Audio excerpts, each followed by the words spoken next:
Hello, and thanks for joining us for this episode of the DINFOS Way. It's a podcast developed and produced at the Defense Information School. This program is dedicated to developing and showcasing the skills of military communicators, public affairs professionals, and industry experts from all over the world. I'm your host, Jack Rous. I'm a former Navy and civilian journalist and a current training specialist here at DINFOS. Joining us today is Katie Spencer. She currently serves as a public affairs officer in the Air Force Reserve and is a veteran of Operations Enduring Freedom and Freedom Sentinel. But Katie is also the Sports Outreach Program Manager for the Department of the Air Force in a civilian capacity. Most recently, she was with the Thunderbirds for their flyover at Super Bowl 58. Today, we're going to learn more about her, this unique role for a military communicator, how she got here, and what her plans are for this program. Katie, thanks for joining us. Hey, thank you guys for having me. This is such a fun conversation to have. I'm really looking forward to it because you do something that is very special and unique in the military that a lot of people have questions about and aren't aware of how it works and don't know anything about, but they see it all the time. So I would love if you could kind of tell me more about what the Sports Outreach Program Manager for the Air Force actually does. Yeah, so I am very fortunate in that I get to work with the sports industry, and essentially what my main role is I connect industry, so collegiate and professional sports, with our air and space assets. So whether that's a flyover, whether that's senior leaders who are there representing the Air and Space Force, whether it's putting defenders on the ground to introduce a pitcher or escort them out, social media, fun ideas to really share our air and space stories with a very recruitable and large demographic like the sports world. Yeah, and I think that's one of the biggest things to hit on is that, first of all, people may say, why do we have that? Well, that's, one of our demographics that we're after is young people that we want to have a positive idea of what our services look like and how better to do that with them with a sports outreach program. Yeah, I think that we are in a unique opportunity because, from an Air Force perspective, we have lots of planes. We have lots of iron assets that people love to see outside of air shows. Sometimes they can't get to an air show in their communities, but they can go to a sports event. And when they see that plane flying over, they get that sense of patriotism and pride for the country. And maybe that little boy or girl in the stand says, you know what, I want to do that one day. And it just inspires that next generation. Exactly.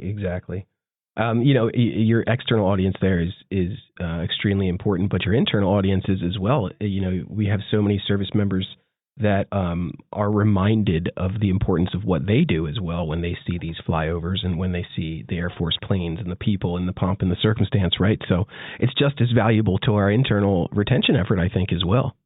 I think so, and we work really hard. I know from my perspective at the Pentagon, we work very closely with, the MAGCOMs and the wings, and we really try to offer opportunities for airmen and guardians to go out to these games, whether it's, being present on the field and saluting the flag, whether it's being recognized for something, an achievement that they did at the game, or a hero of the game, a game ball delivery, a first pitch.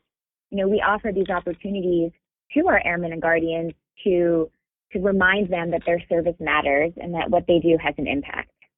Tell me a little bit about what your everyday looks like as the Sports Outreach Program Manager. I had a feeling it wasn't going to be the same every day. Yeah. Well, I bear the commute to the Pentagon. I'm sorry, first of all. Yes. And I think it just depends, like right now, but I will give you a brief overview of what my last couple of weeks has looked like. Within the span of 7 days, we have had 3 major events. So here in D.C., we had the Savannah Bananas come to D.C. We had U.S. women's soccer team come for their Olympic send-off, and we had U.S. Space Force Day with the Washington Nationals. Wow. And those are all kind of happening back to back to back.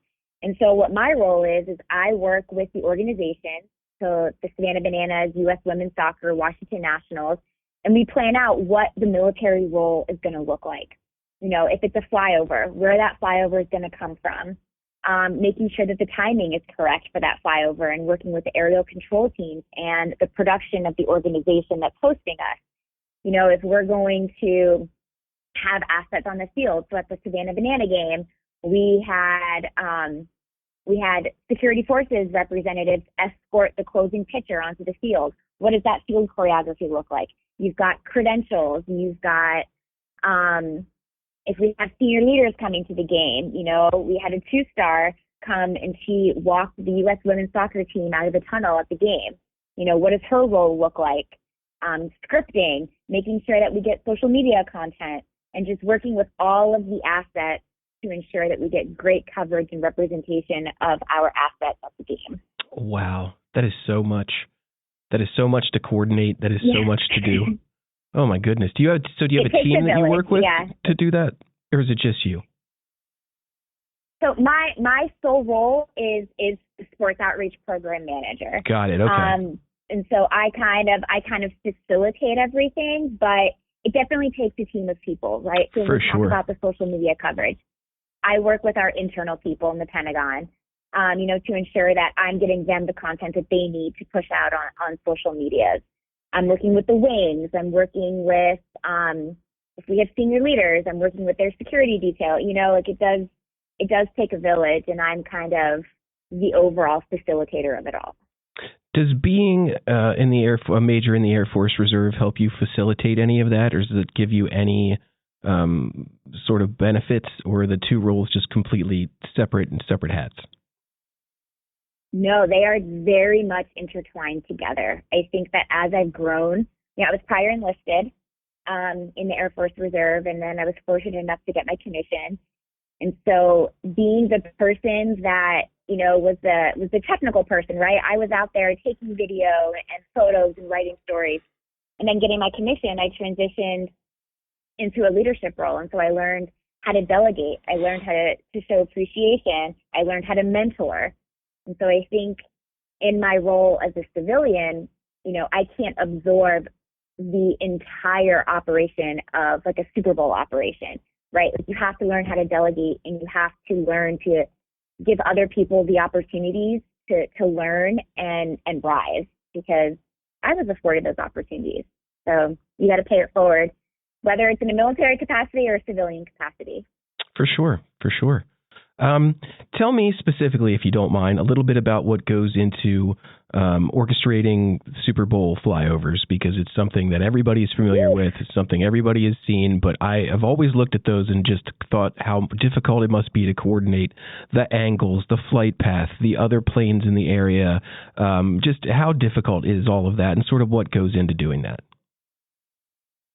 So it takes about a year when we're planning a Super Bowl operation.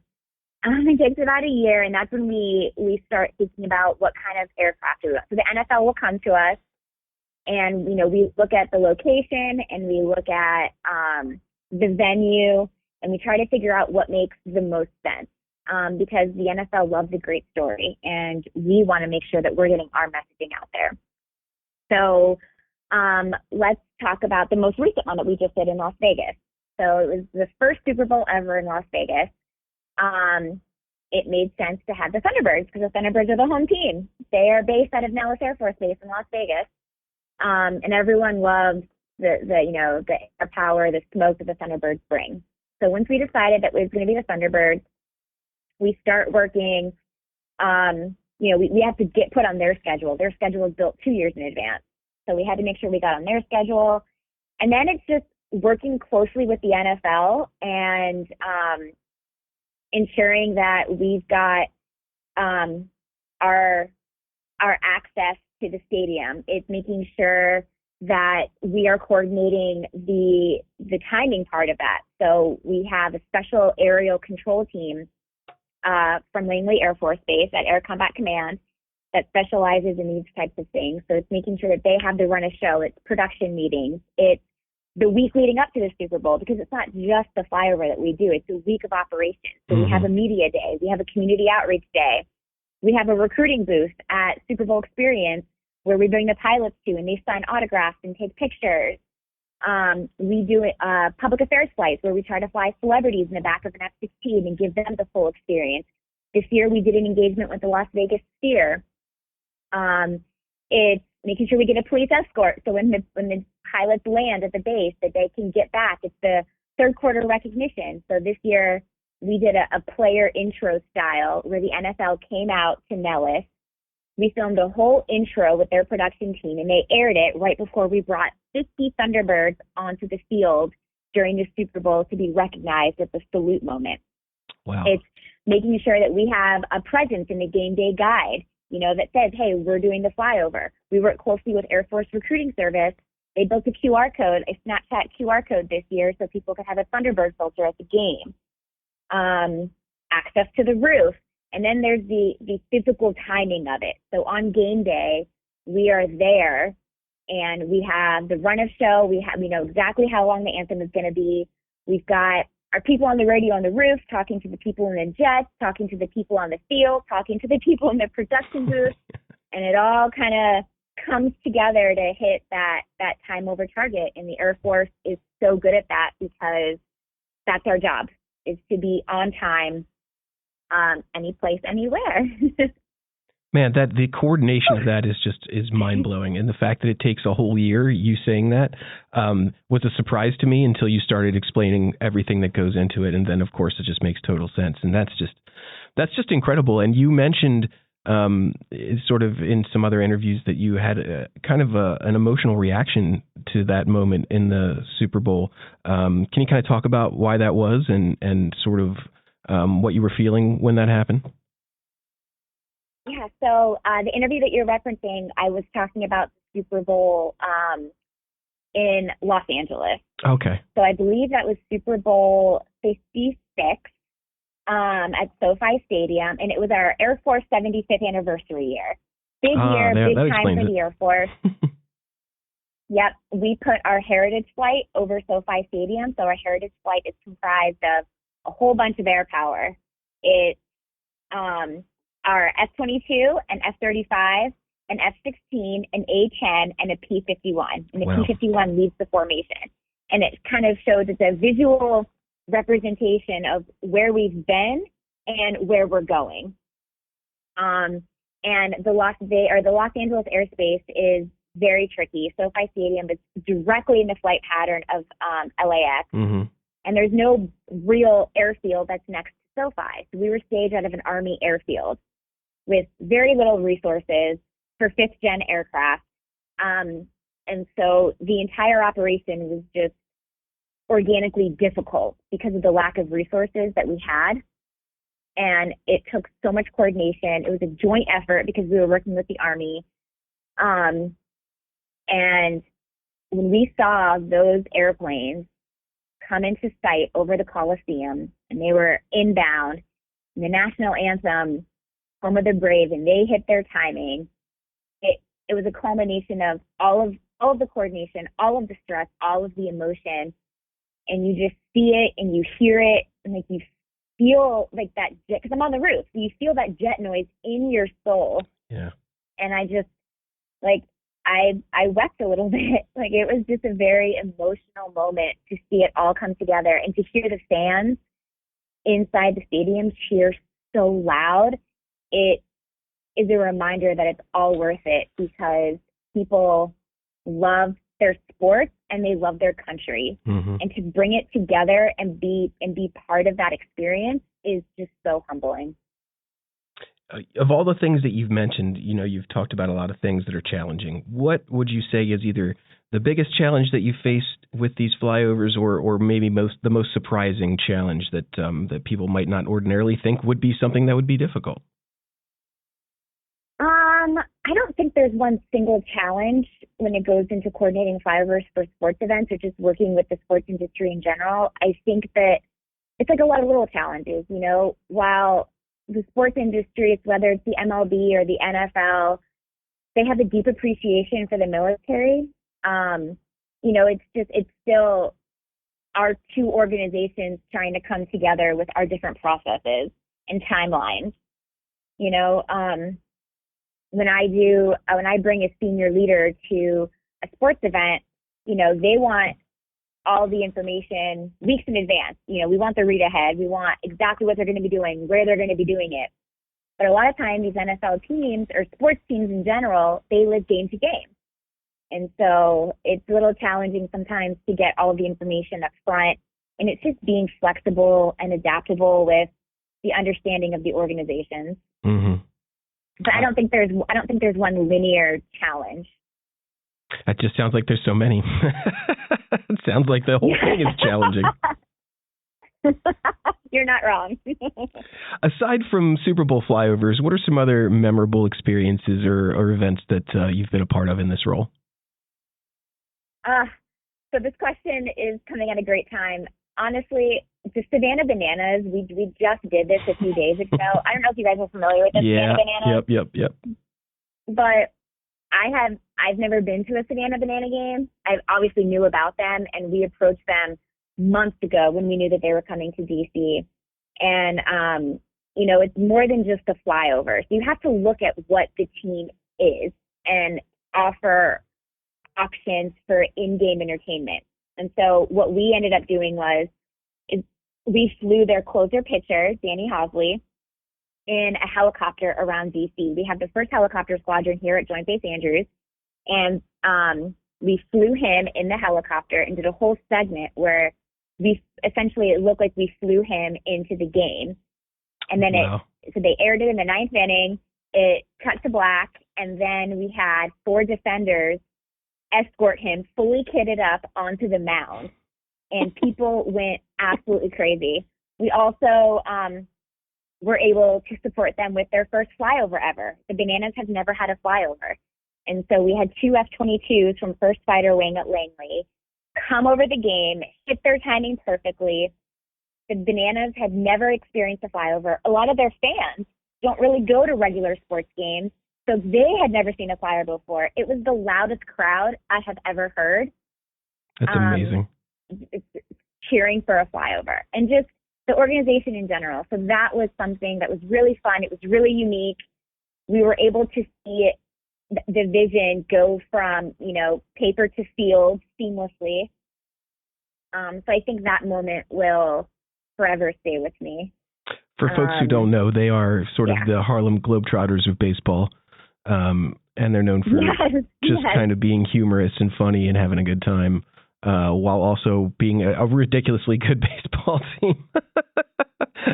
So I was just so blown away with everything. They're a lot of fun to watch and a very interesting. I can't imagine how interesting of a time that had to have been. That's really cool. When we talk about this role, one of the things we talked about earlier pre-show was that that you've really kind of grown this program and made it very aggressive in sort of how it works and what the outreach is like. What was it like kind of taking it upon yourself to make this program your own? So when I first was hired into this, I was hired to do aerial events and sports outreach. And then as we kind of saw the interest for flyovers and engagement at sports events, my role kind of more shifted to focusing just on that sports outreach part. And luckily, I have fantastic leadership that trusts me and empowers me to take some risks and, be step outside the box when it comes to working with these teams. And I think having someone that's dedicated to reaching out to these teams provides a lot of continuity. And I think all of those things combined is why our program is so successful. It's really cool to hear you talk about it like that, because one of the neatest opportunities for communicators in the military especially is their opportunity to take a program or to develop something out of nowhere and sort of make it their own. And for you to do that in this way that is so beneficial and so visible to so many audiences must be a really unique feeling. It is, because, I was prior enlisted, and now always in the reserve. And I think taking something and seeing it grow and seeing it turn into this massive respected thing it's kind of surreal because you work so hard and you hope that the things that you do have impact, and you hope that you build enough credibility for people to trust you.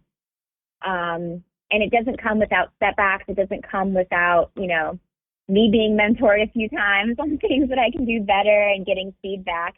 And it's just, it's an evolving process. I think we as communicators, like, we're always evolving, and so it's a daily reminder that you just gotta, where you've been and what your potential is. Exactly. One final part of your career I'd like to talk about that I find very interesting. You've also mentioned in the past that you have some involvement with the North American Aerospace Command Defense's Santa Tracker program, which I know a lot of people are very familiar with. So I was hoping you could tell me more about your involvement with that. Yeah, so that is more of like a informal, unofficial role. So right before COVID, I was fortunate enough to use some of my military time, my annual tour, and go out to NORAD and NORTHCOM out in Colorado and work in their operations center for tracking Santa. It was always on my PA bucket list to go out there and do that. It is the largest outreach event that the DoD has. It's a single event, so it's the largest the DoD has. And it was just such an amazing experience it is the perfect example of using the mission and tying it into like a pop culture relevant thing that people can relate to. Mm-hmm. And I was just fascinated by it. And, COVID hit, and so I never really got to go back. So instead, what I do is I virtually track Santa every Christmas Eve. I have the tracker up on my TV screen, and I end up, instead of answering calls at the Ops Center, I FaceTime families. So I push it out on my Facebook, and I offer, for my friends and family, for me to track Santa for their little ones. And I think this past year I was up to 53 families that I was able to FaceTime and talk to. I find that FaceTime you can make it more theatrical. I have the list, and it has a secret cover sheet on it. Oh, I love it. Because the list is confidential.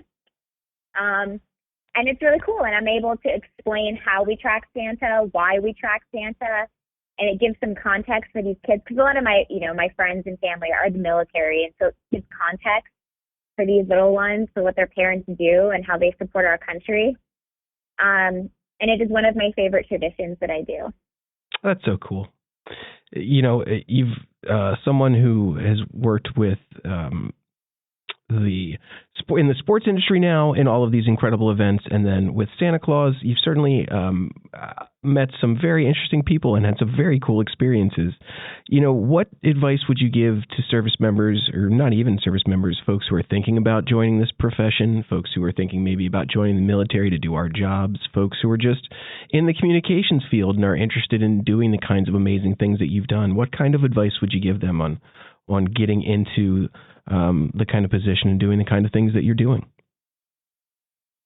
Well, first I would say congratulations on being part of the best career field in the Department of Defense. Absolutely, for sure. In my opinion, PA is just, you get such a taste of all the different mission sets, and a real appreciation for what we're doing as a military. I think some advice I would have is just, I think relationship building is really important, and so I always encourage my airmen, hey, if you've got downtime, go out to the flight line, talk to the maintainers, talk to the pilots, talk to, go talk to finance, go talk to FSS, because those guys are important too. Just go talk to anybody and build those relationships, because contacts are currency, right? That's how our business works. We need to, when it comes to storytelling and getting the access to take pictures and videos, and it's important that we know who to go to and that they trust you. In a world where information warfare is becoming a very real thing, we need to make sure that what we're pushing out is accurate, timely, and we can't do that if we don't have the contacts on the other side to facilitate that. Gosh, I don't think I could have said that any better. That's fantastic advice. Thank you. What do you think is I'm sorry, I didn't mean to interrupt. Please continue. Oh, no. And I was just going to say, like, transparency is really important and really not being afraid to take those risks. You know, I think that as young airmen, it's important to not be afraid to go to your leadership and say, hey, I have this idea. This is why I think it'll work. Can we do this? And I think that as leaders, it's important for us to trust that airman and not be so afraid to take a risk, because more times than not, if it's a calculated risk and it's thought out, I think that it can lend a lot of benefit. So not being afraid to think outside the box and be creative and not always do what we've done, because things are changing and we got to keep up. Yeah, and again, fantastic advice. And exactly like you said, one of the best parts about this career field is you have the endless opportunity for creativity and for development of the things that interest you. And for it to just come solely from your interest, you could do whatever you want. You can create a podcast. You can develop a sports outreach program. You can, do all of these amazing and wonderful things simply because of the incredible nature of our career field. Yeah, I think so. And I think, if I were a young airman, I think my first thought would be like, well, I can't do anything if my leadership doesn't allow me to. And to that, I would just say, if you come with ideas and they are researched and you have evidence and facts and a solid plan, as a leader, we will tell you, go ahead with it, because it can't just come with a half planned idea, and so I think executing your passion and coming in with reasoning is super important for our young airmen. God, it's so gratifying to hear you say that, because that's what I tell my students all of the time, the vast majority of which are young airmen and young sailors and young Marines and young soldiers. And I tell them that all the time. If you go to your leadership with a creative idea that's well thought out, they will tell you to go, just to be free to do it. Yeah. That's the kind of thing that they're looking for out there. And you can make all of this your own just by showing some interest and some forward thinking. Yep. I think that you're 100% right. And for the ones that sometimes it might not work, that's okay. You're not going to get a yes all of the time, but at least you've developed a reputation for being someone that plans and research. And then that leadership is going to come to you when they have an idea and they're going to get your input. So you really can't go wrong with taking initiative.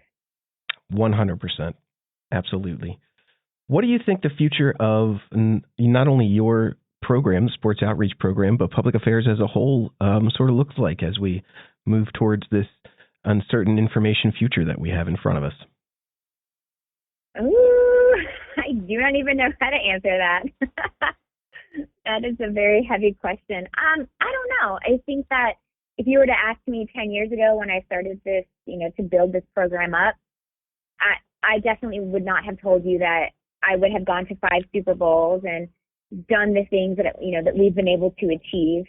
I think it's important for us as communicators to stay informed and educated on our current events, Air Force policies, trends, and that will help us craft relevant execution for whatever it is that we're doing.